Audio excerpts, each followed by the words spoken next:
আপনি হইচই করলেন কেন ভাই? বুঝে করি নাই আবার উনি কথা বলছে বলছেন টাকাটা একটু সন্দেহজনক। হ্যাঁ গতকাল দুইটা 1000 টাকা নোট নকল দেওয়া হয়েছে, জরিমানার টাকা। ব্যাংকে যাওয়া হয়েছে, ব্যাংক থেকে পাঞ্চ করে ফুটে করে দিয়েছে, দিয়ে বলা হয়েছে যে এই টাকাটা আসলে নকল। আমি বলি, বলে এই টাকাটা কে দিবে? স্টাফ দিয়েছে, তার বেতন থেকে দিতে হয়েছে, কারণ তার রেসপন্সিবিলিটি তার। উনি দেখে নিয়ে এসেছেন বা নেননি, এটি আমাদের দেখার ইস্যু না।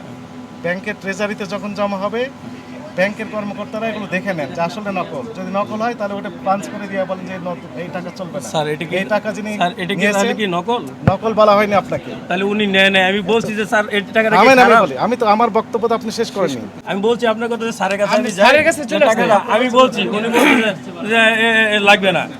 তারপর আমি রিকোয়েস্ট করছি, দেখেন আপনি নিবেন না কেন, নকল হলে বলেন আমাকে, আমি এখন আমার কাছে আসতে পারতেন। আমি আসতে চেয়েছিলাম এত হইচে করে মানে আছে এখানে? না আপনার ওইখানে চলে যান। আপনার সব ঝামেলা শেষ, হ্যাঁ। এইটুকের জন্য না, না, ঝামেলার আমি কোনো তো দরকার স্যারের আছে? কাছে আসতে চাইছিলাম। আপনি সরাসরি স্যার স্যারের কাছে কিন্তু আমাকে অনেকবার ধন্যবাদও দিয়ে গেছে, আসছিল অনেকবার আসছে স্যার। আমি কিন্তু স্যারের কার্যালয়ে গিয়েছিলাম। আপনি এই কাজটা ঠিক করেনি, আননেসেসারিলি আমাদের কার্যক্রম বাধাগ্রস্ত করছেন, কারণ আমরা আরেক জায়গায় দেখছি।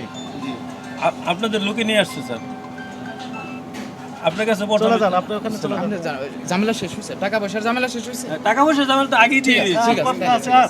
আর কোনো ইয়ে আছে? না, এইটাই যে স্যার কেন নিল না, এটাই আমার ওই অবজেকশন। যে ইয়া তো দিলই, রিপ্লাই তো দিলই যে নকল টাকা বের হয়েছে।